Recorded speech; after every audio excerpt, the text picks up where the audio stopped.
So theoretically, we are live right now. I don't see any viewers yet.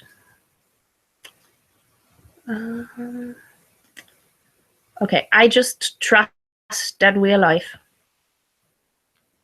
So, do I? I do. So, welcome to the second question and answer plenary session of the World Seabird Twitter conference this year.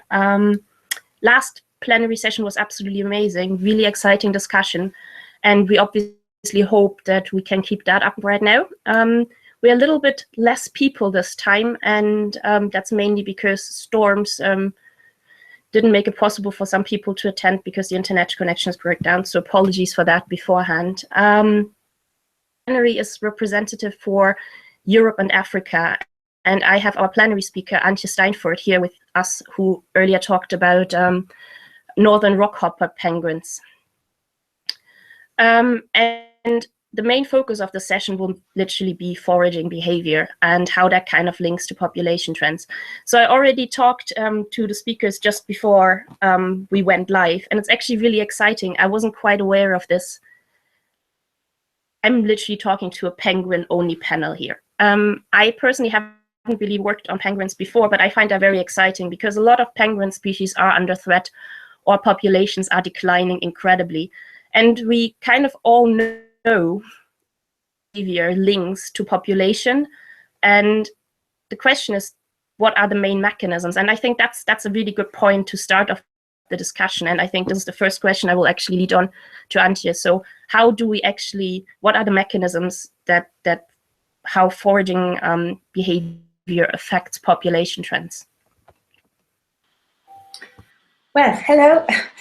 Well, as I said in my presentation too, so I mean, foraging behavior is often like mirrored by like prey availability and abundance. Like, you know, how predictable is it for a for a seabird to find food, and then or what kind of food, and then it will adjust the behavior accordingly. Like if it goes for a like yeah, like speaking now the northern rockhoppers, if they go for a squid or fish or krill, so it will behave differently in the terms of foraging behavior. And I think Javier in his talk also he showed like these annulations in the bottom phase of the behavior, showed like, you know, prey pursuit or prey capture. And well, yeah, so the reason for our study was to see the different trends, or to find an explanation for the different trends on the different islands, like although it's the same species, but they are the breeding in different oceanographic conditions. So, and oceanographic conditions, on the other hand, are often like, yeah, it's a proxy for prey abundance. So, yeah.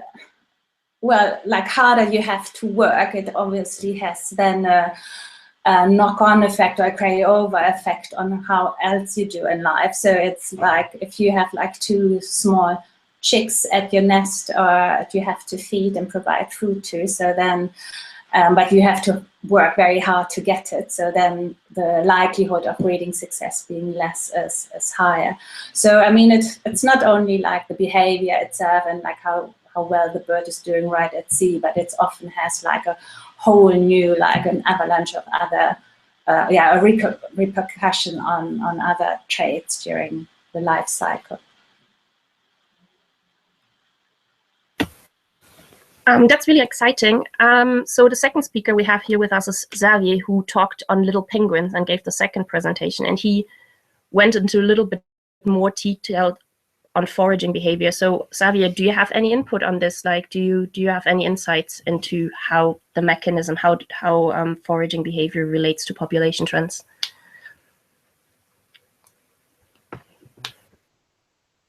So yeah, we are thinking that according to the strategy that penguin will show when they are diving. So in my case, in the case of our study, it's more stochastic or more stereotypic. The energy expenditure will be associated with. So when they need to more explore the environment, it will need perhaps more energy to find prey finally than right to the food on just diving on the food. So it's this last case, it will be more exploitation of the environment. So finally, it will give like for chicks more energy, and the parents will lose perhaps less energy. So on a population level, they will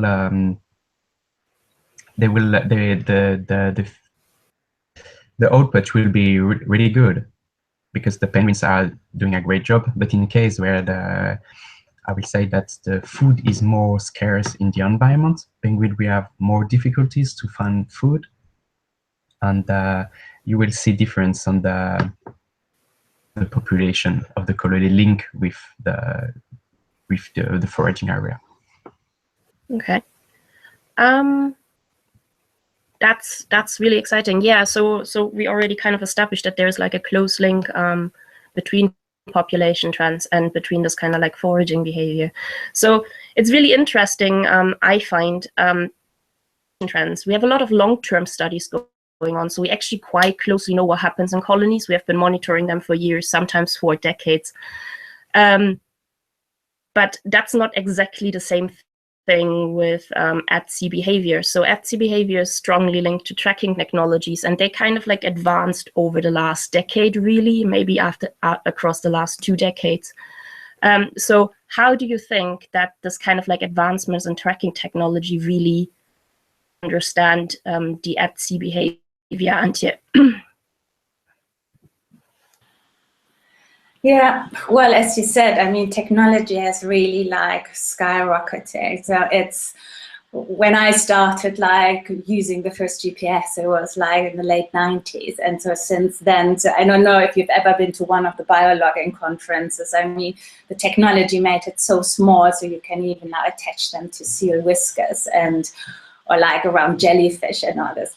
So it's like, it's an absolute mind-blowing field. And well, so now it's actually going into, so the technology is almost a given nowadays. It's rather like the analytical methods, like you collect like a wealth of data. So, but what you do with it, and to be honest, I mean, I'm still doing baby steps and spatial analysis and. So when I started off, it was like ArcView and then ArcGIS, and now everything is done in R. So it's so to me that's like actually quite still a challenge, and well, like an exciting challenge to take on and to get into it. And yeah, for conservation and for, as you say, like on you know, your species on land, it's easy to observe, but you need the technology to follow them at sea, so to stalk them at sea, to get a bit of a glimpse what they are doing out there. And yeah, I think it became a very important tool for conservation. It seriously is like tracking for conservation. Yeah. Did I answer your question, Ivan? Oh yeah, you totally answered it. Sorry, I just had to press the button.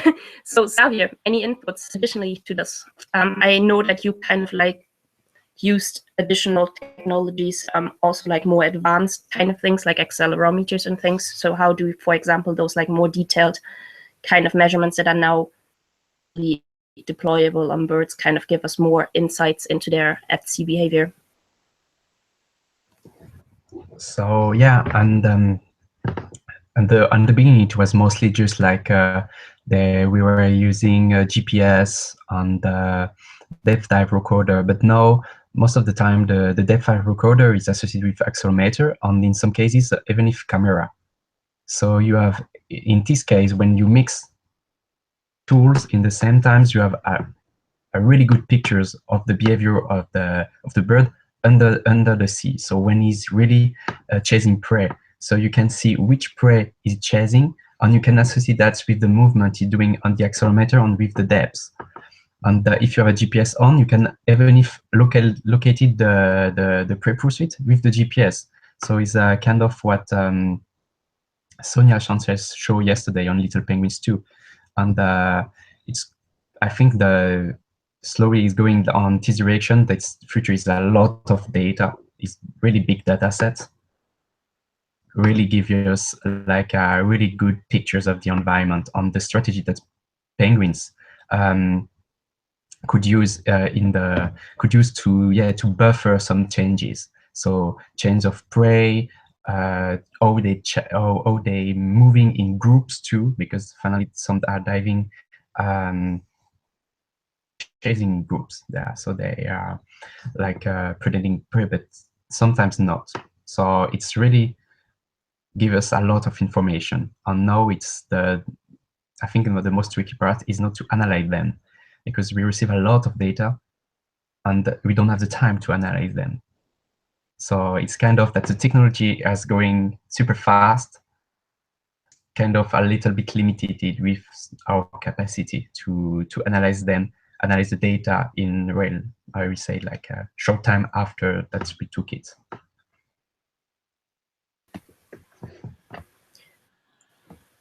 Hey, Javier, I have a question. Have you, or perhaps I missed that right now when we talked.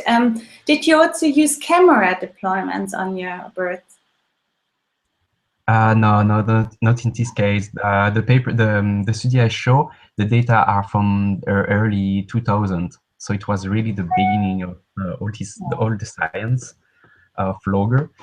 So, but I wish I could do that in the future. And I know that is, for example, the program I collaborate with in Antarctica, they deployed the camera logger on the Adelie penguins the 2 last years with accelerometer on depth dive recover on GPS on.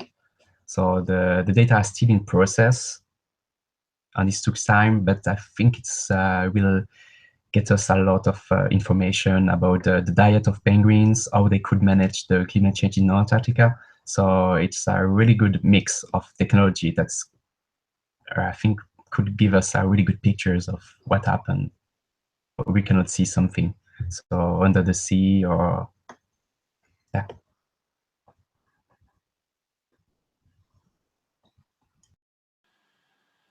Great, thank you. Okay, so yeah, I think you kind of like already talked about like really, really major points there. And obviously, as I said at the beginning, I'm talking to 2 penguin people here. So penguins end up being quite heavy animals. So it's very easy to put all kinds of devices on those birds. The other thing is obviously if you're working on different species, it will be quite different because there are weight restrictions. You can't put a 20-gram tag on a 20-gram bird. So this is like, I think this is just something really important to mention, that like with the advances in technology, it's not only that we get like new devices that make us possible to like collect different kinds of data, but we also get like this increasing miniaturization, which makes it then possible to suddenly deploy devices on birds that previously weren't accessible. Such as, for example, storm petrels. The other thing you were kind of talking about is there are kind of different devices that give you kind of different information. As I just said, penguins are not limited in regards to like what you can deploy on them. You can get really fine scale behavioral information on it, but that's not how it was all the time. Like in the past, we used mainly GPS tagging. And that's maybe a question that goes to Xavier again as well. Think it kind of compares if you just use GPS tracking data, so that's just locational data in tracks, to actual really detailed behavioral data, such as things that you're giving from accelerometer, where you can really figure out how the bird is exactly moving at a given time, or depth recorders, where you know that a bird is diving down and diving up, which has been used really frequently with penguins.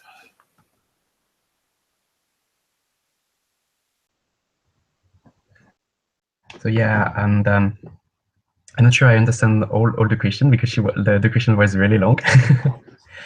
But sorry about that. So it's basically what I'm saying is like, what is the difference between just using GPS tracking data or like using GPS tracking data in combination with like more enhanced and complicated devices that kind of like provide us with much more detailed information? Yeah, so no, I think I will not say that's in just on penguin scale, but more on the seabird scale. That's the GPS is really good because you know where the animal is going. The animal, when, for example, you're working on MPA, you want to know or also where is eating. So if you just have the GPS, of course you have some methods that you can use to know the area where he's doing a lot of I would say, like if flying over some area, that's you can derivate some data that that he's going to eat there. But if you combine that with, like, for example, an immersion logger, you know where is going on the water, is going to eat finally. So you can cross the two data and have more a finer scale for your MPA. So I think it could be a way to convince some I would say, like fisheries or something, or whatever, that's it's this area, and you can propose a very well fit area to protect them, instead to just say, okay, we protect everything, but after it will be difficult to put that in place because people will complain. So, and I think let's mix all the technology could really give us more deep information on deep information on a finer scale, really a good way. And I think, yeah, when as the miniaturization is really increased now, in the future we'll be able to see that on very small bird. I already saw some data logger put on butterfly. So I think in the future it will be able to have like very small logger that can record a lot of information with the minimum disturbance on the bird. That's why that's I think the main point. Like, we can deploy a lot of device on penguins, but we also need to about the impact that could have on the penguins. Okay. So it's the same thing for, I think, every animal. We need to limit it that. So the miniaturization is really good because we will be able to do it. Yeah, that's a really good point, actually, the impact of like deploying those tags on birds. And that's something we will be talking about tomorrow in the third plenary session. So if you're really interested in like physiology and impacts of tag attachment, just tune in tomorrow. So that will be 3 PC basically at the same spot for the next plenary speaker. So you already touched on something else there before, and that was like the amazing amount of data we are kind of like collecting by tracking devices, and that's sometimes very difficult and to deal with and to analyze. So I'm wondering about this, like, unless you have a very targeted study problem. So Antje, like, what is your experience? Is there like a really effective way of dealing with tracking data or behavioral ATSI data in a very short amount of time, or do you just subsample sets? What is your approach in general? Yeah, as we said, I mean, technology makes it now possible to have like this unbelievable amount of detailed data, but so it's actually, we are the limiting factor of how quick we get those analyzed. And well, at least in my study, I'm pretty sure I'm the limiting factor here. And I mean, but yeah, I think one of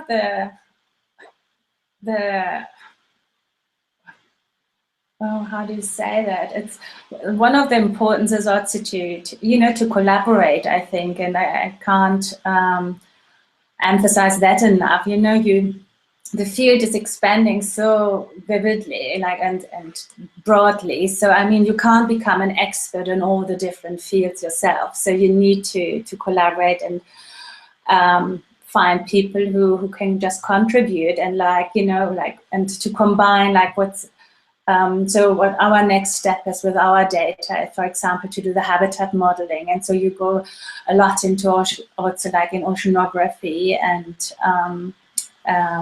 environmental data. So it's so that's always my approach, at least, to also like to get more interdisciplinary team as possible to answer the questions. And I just like one add-on actually to what Javier said before. I mean, just because what I think we people like us who uses the technology are like, because it's very tempting. There's so much new toys now out there to use them. But I mean, it's also important to keep the question in mind, what do you actually want to answer? Again, just because I can put all the devices on one animal doesn't mean I have to, because I mean, the impact is still, you know, you do impact the animal like one or the other way. I mean, even though we try to do it as minimal as possible, but I think still is, you know, always keep your question in mind, what you actually want to know, and particularly if you work on, you know, threatened species. Okay.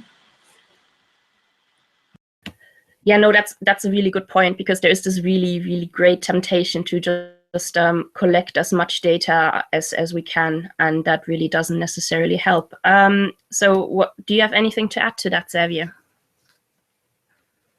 I just agree. Yeah, you just, it's really important to, when you start and when you have an idea, just say, okay, what I want to do, what the data I want to have, and yeah, just keep that, and always put the aspect of the bird in the questions. Like, okay, it would be very disturbing for the bird or not, and that's I think a key corner in monitoring the foraging behavior of animals. It's always to have the question of the animal, because it's true that in the past, when the biologging starts, you can see some pictures that's some logger were really big on some animal, and you can see the difference. Now we know that we are minimizing slowly the disturbance, but we will never be able to put that at zero. It will always have some disturbance. So it's something that we need to take that in mind before starting on where we are working on animals. It's not like ever have even if you're working in the colony or just making count, it's a way they will be stressed. So it's something that we need to keep in mind when we're working on animals, or I can minimize the disturbance. And that's, I think, really important in every aspect of seabird science today. Yeah, I absolutely agree. So that's really interesting all over right now. And since we're already getting a little bit closer to the end, I have a couple of questions from Twitter coming in. So the first one is directly an Antje, and it's a little bit more specific to your talk. And it's basically foraging behavior to reproductive success on the individual level. So that's a question by Max.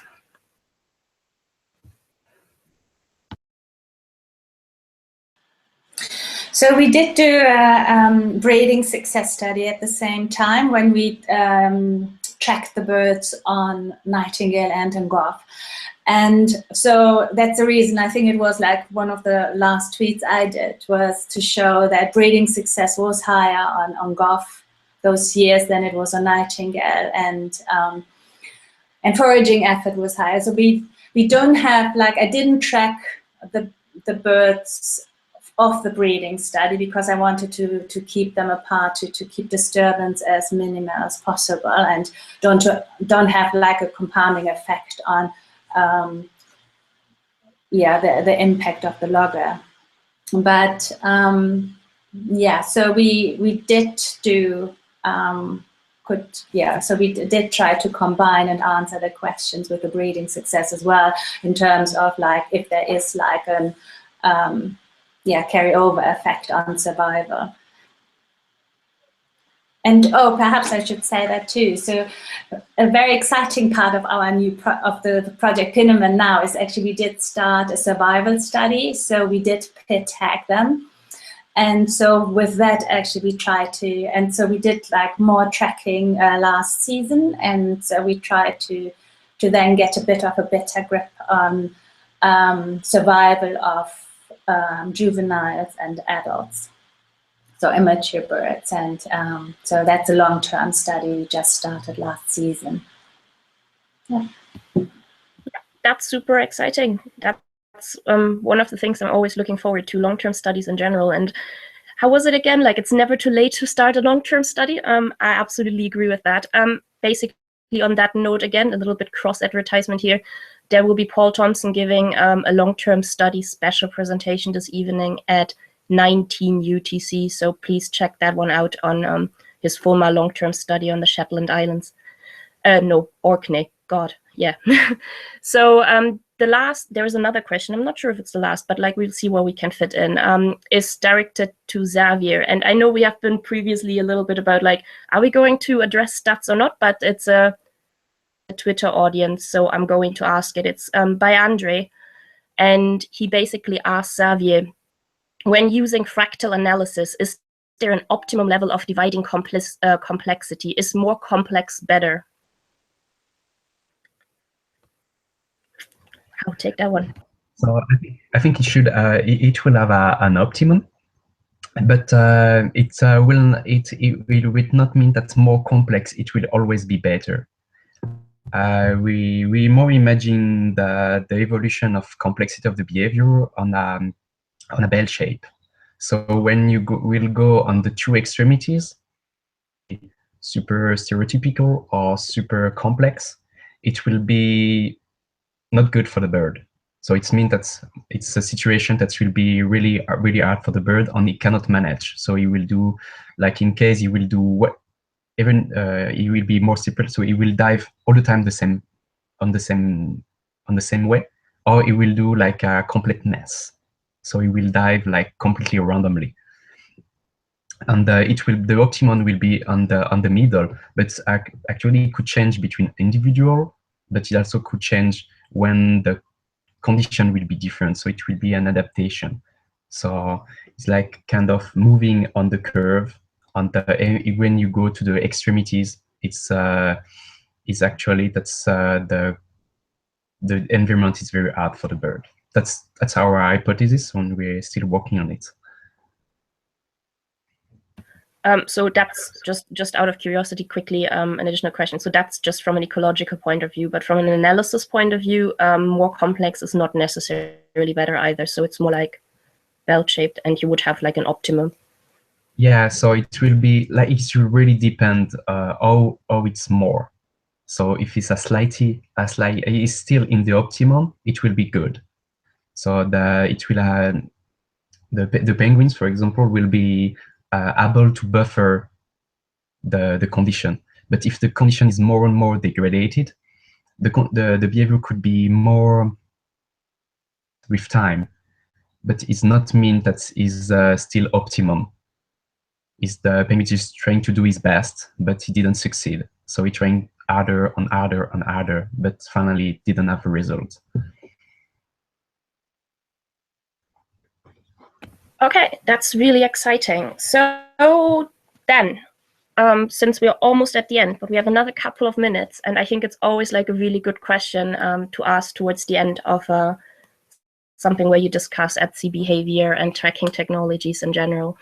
And that's basically, what do you think is going to be like the next step in tracking technology? So I don't necessarily like assessing at-sea behavior. So I'm not necessarily talking about continuation of miniaturization, but like, do you think there's going to be like a new device or anything that will like take off in the next couple of years and give us like incredible insights into the behavior of seabirds at sea? Antje first. Okay. Well, I think, I started, oh, can you hear me? Yeah.